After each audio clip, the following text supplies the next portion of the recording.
손흥민은 더 이상 대한민국의 주장이자 슈퍼스타만이 아닌 프리미어리그를 대표하는 이제는 월드클래스 칭호마저 받고 있는 세계적인 선수가 되었습니다.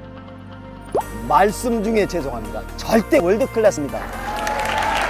프리미어리그 토트넘 소속으로의 맹활약 덕분인데요. 그렇다면 손흥민 이전에 유럽 4대 리그 중 하나이자 세계 최고의 리그 중 하나로 꼽히는 프리미어리그에 진출했던 한국인 선수들은 누가 있을까요? 어이 흥민이, 내가 선배라고. 안녕하세요 더치비 시청자님들. 꾸준히 채널을 운영하려니 힘이 딸려서 앞으로 유료 광고 좀 하겠습니다. 스코어 888 더치비 제작에 도움 주셔서 감사합니다. 스팔은 건전한 스포츠 게임 문화를 선도합니다. 말이 필요 없는 해버지 1호 프리미어리거입니다. 2002 월드컵 이후 거스 히딩크 감독의 부름으로 네덜란드 PSV 아인토벤에 진출. 적응 후 꾸준한 활약을 펼치다 결정적으로 0405 UEFA 챔피언스리그 4강 당시 초호화 군단이었던 AC 밀란전에서의 맹활약으로 맨체스터 유나이티드 알렉스 퍼거슨 감독에게 러브콜을 받게 되는데요. 당시만 해도 유럽 축구는 그저 미지의 세계였던 한국 팬들에게는 벅찬 설렘 그 이상이었죠. 더욱 그럴 것이 그때의 맨유는 어쩌면 지금보다 훨씬 더 위상이 높고 전력이 강했던 세계 최고의 팀 중 하나였는데, 이런 팀에 아시아의 무명 선수가 영입되자 많은 언론과 팬들로부터 과연 영입 의도는 무엇인지, 얼만큼의 기회를 받고 실력을 보여줄 수 있을 것인지에 대해 많은 의문들이 제기되기도 했습니다. 하지만 데뷔 시즌부터 총 45경기에 출전하며 모든 우려를 불식시킨 박지성은 이후 11-12 시즌까지 7시즌간 당당히 맨유의 핵심 멤버 중 한 명으로서 활약하며 팀의 최전성기를 함께했습니다. 이 7시즌간 맨유가 리그 우승 4회 및 준우승 3회, UEFA 챔피언스리그 우승 1회 및 준우승 2회를 달성했던 것을 생각하면 다시 한번 박지성의 위상이 얼마나 대단한지 새삼 느껴지네요. 이영표는 박지성과 같은 루트, 같은 시기에 프리미어리그 진출에 성공했습니다. 함께 PSV 아인토벤의 주축이었고, 마찬가지로 04-05 시즌 UEFA 챔피언스리그 4강 AC 밀란전에서 어시스트를 기록하는 등 맹활약한 이영표는 마틴 욜 감독이 이끌던 토트넘으로 이적하게 됩니다. 그리고 아직도 우리에게 엄청난 임팩트로 남아있는 바로 그 경기, 입단 이틀째 만에 펼쳐진 리버풀과의 경기에 깜짝 선발 출전하게 되는데요. 이 경기에서 수비와 공격을 오가며 트레이드마크였던 헛다리로 왼쪽 측면을 허물기도 하는 등 기대보다 훨씬 더 뛰어난 활약을 펼치며 감독의 극찬과 팬들의 환호를 받게 되죠. 팀 내 최고 평점 및 프리미어리그 위클리 베스트 11에도 뽑혔으니 더 좋을 수 없는 완벽한 데뷔전이었습니다. 3시즌간 총 93경기에 출전했던 이영표는 감독이 교체되는 시기에 팀에서 입지가 좁아지며 분데스리가의 도르트문트로 이적, 프리미어리그 생활을 마무리하게 됩니다. 1호부터 3호에 해당하는 설기현까지 모든 선수들의 공통점은 2002 월드컵 한국의 핵심 멤버들이었다는 것이죠. 월드컵 이후 벨기에를 거쳐 당시 2부 리그 챔피언십 소속이던 울버햄튼에서 확고한 주전으로 맹활약하며 모든 준비를 마친 설기현은 06-07 시즌 레딩에 당시 팀 역사상 최고 이적료에 영입되며 프리미어리그에 입성합니다. 기대에 걸맞게 설기현은 이적 초기에 엄청난 퍼포먼스를 보여주는데요. 8월 개막 후 첫 3경기에서 2도움을 기록하며 구단 이달의 선수에 선정되더니 10월에는 EPL 선수 랭킹 11위까지도 진입하며 전체 미드필더 중에서는 리그 전체 탑5에 들기도 했습니다. 웨스트햄전 원더골은 아직도 한국 팬들에게 잊혀지지 않는 장면이기도 하죠. 하지만 후반기에는 부진한 활약과 포지션 문제로 감독과의 불화가 겹치며 한 시즌 만에 풀럼으로 이적했는데, 풀럼에서도 3시즌간 많은 기회를 받지 못하며 결국 임대 생활을 전전한 끝에 09-10 시즌을 마지막으로 프리미어리그 생활이 끝나게 됩니다. 이동국은 06-07 겨울 이적 시장에서 미들즈브러에 진출하며 정통 스트라이커의 첫 진출을 환영하는 한국 팬들에게 큰 기대를 모았습니다. 데뷔전에서 80분경 교체 출장하여 장기인 논스톱 슛이 골대에 맞으며 좋은 움직임을 보여줬고, 짧은 시간으로도 현지 언론과 팬들에게 호평을 받았지만 이후 모든 불운과 악재가 겹치며 결국 리그에서는 0골을 기록, 한 시즌 만에 굴욕적인 방출을 당하게 됐습니다. 김두현은 K리그 성남 시절 팀의 우승을 이끌고 MVP까지 차지하며 리그 최고의 선수로 평가됐고 07-08 시즌 겨울 이적 시장을 통해 챔피언십 소속이던 웨스트 브로미치 알비온의 오퍼로 임대를 가게 됩니다. 팀이 챔피언십에서 우승, 프리미어리그로 승격하게 되면서 김두현은 완전 이적으로 계약하게 되었고 08-09 시즌 드디어 프리미어리그에 데뷔하게 되는데요. 시즌 초부터 팀의 주전으로 좋은 활약을 펼치던 김두현은 이후 무릎에 장기 부상을 입었고 이후 한 시즌 만에 안타깝게도 K리그로 복귀하게 됩니다. 김두현과 마찬가지로 K리그에서 수원 우승의 주역으로 활약하며 유럽의 오퍼를 받은 조원희는 08-09 시즌 위건으로 이적하며 당시 한국 선수가 5명이나 EPL에서 활약하게 되어 기대를 모았는데요. 팀 적응에도 어려움을 겪고 부상까지 당하는 와중에 본인을 영입했던 감독마저 경질당하게 되자 자연스럽게 충분한 기회도 받지 못하고 화력도 보여주지 못한 채 한 시즌 반 만에 K리그로 유턴하고 말았습니다.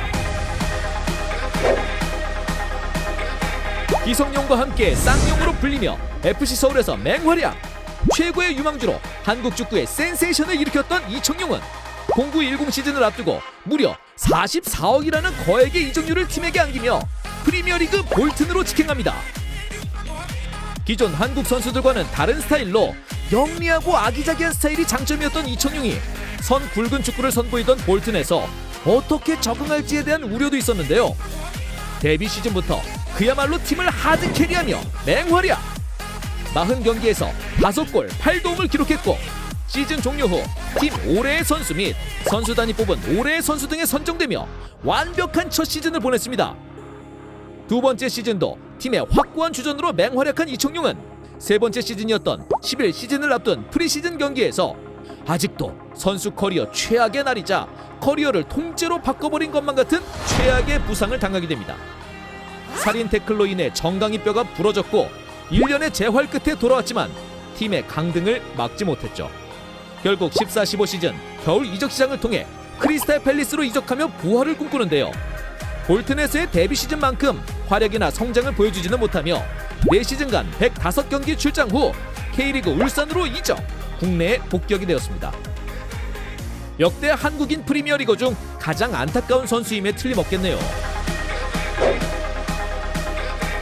지동원은 K리그 전남에서의 데뷔 시즌부터 맹활약하며 차세대 대한민국의 공격수로 기대를 모았고 아시안게임, 아시안컵까지 모든 연령별 대표팀에 승선하며 이 활약상은 유럽 진출로 이어졌죠.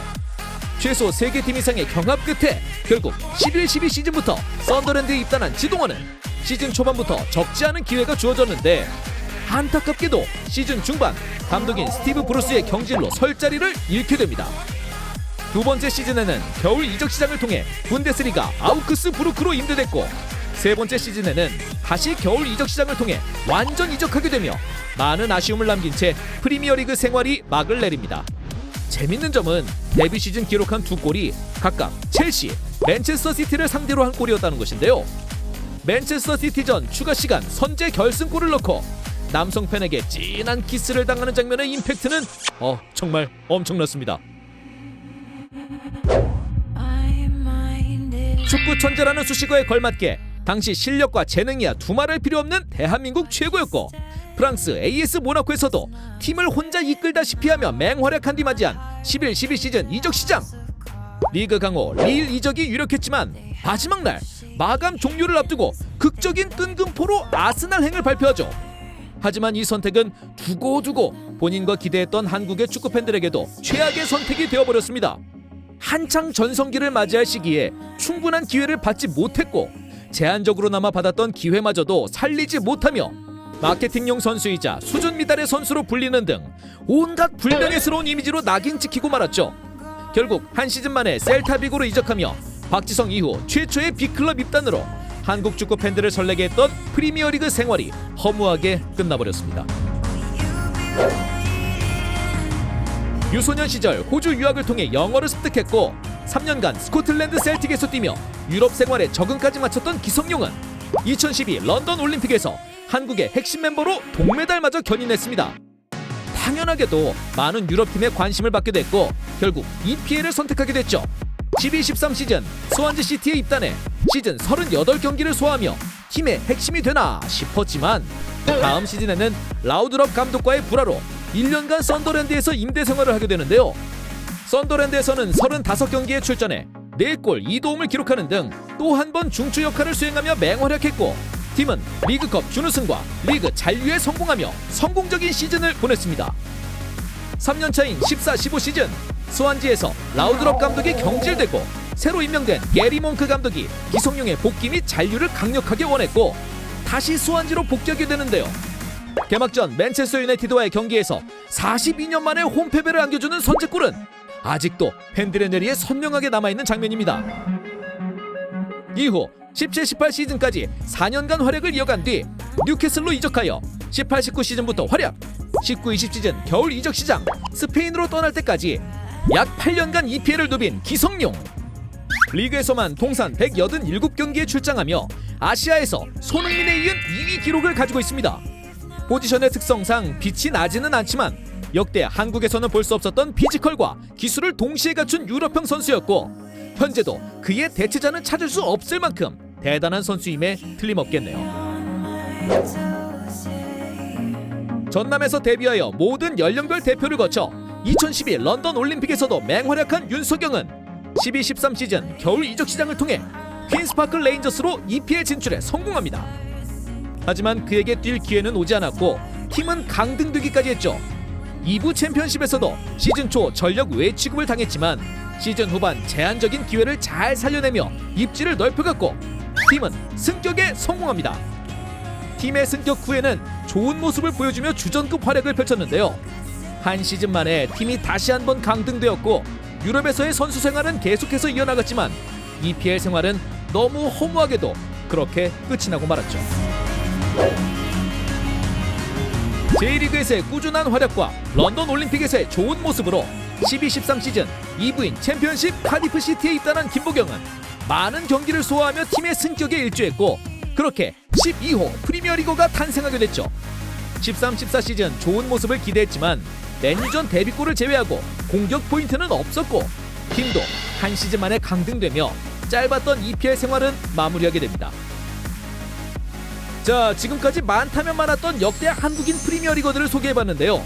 그들의 활약 기관과 정도는 모두 다르지만 세계 최고 리그 중 하나인 EPL에서 볼 수 있었던 자체가 우리에게는 즐거움이었고 또 대단한 도전 정신으로 인정받아 마땅하지 않을까요?